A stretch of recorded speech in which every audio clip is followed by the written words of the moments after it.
नाज़रीन हेडलाइंस में ॾिठियूं ब्रेकिंग न्यूज़ आया सां शेयर कयूं पिया। माज़ी में साज़िशूं थियूं हूंदियूं पर इमरान ख़ान खे हटाइण लाइ आइनी ऐं क़ानूनी तरीक़ो अख़्तियार कयो वियो। बिलावल भुट्टो ज़रदारी जो चवणु आहे त पीपल्स पार्टी अपोज़िशन खे हिक पेज ते आणण इमरान ख़ान खे हटाइण लाइ 3 साल कोशिश कई। अपोज़िशन खे हिक पेज ते आणे बेतमादी रिथ आंदी जेका कामयाब थी वई। परॾेही वज़ीर बिलावल भुट्टो ज़रदारी जो चवणु आहे त इमरान ख़ान पंहिंजी कारकर्दगी जे करे उहिदे तां हटियो।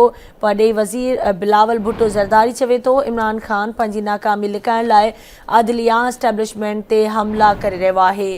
अहम ख़बर खां अव्हांखे आगाह कयूं पिया। परॾेही वज़ीर बिलावल भुट्टो ज़रदारी जो चवणु आहे माज़ी में साज़िशूं थियूं हूंदियूं पर इमरान ख़ान खे हटाइण लाइ आइनी क़ानूनी तरीक़ो अख़्तियार कयो वियो।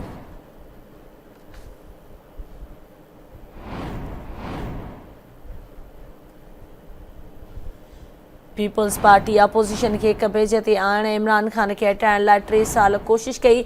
बिलावल भुट्टो ज़रदारी चयो आहे त अपोज़िशन खे हिक पेज ते आणे बेतमादी रिथ आंदी जेका कामयाब वई। इमरान ख़ान पंहिंजी कारकर्दगी जे करे उहिदे तां हटियो।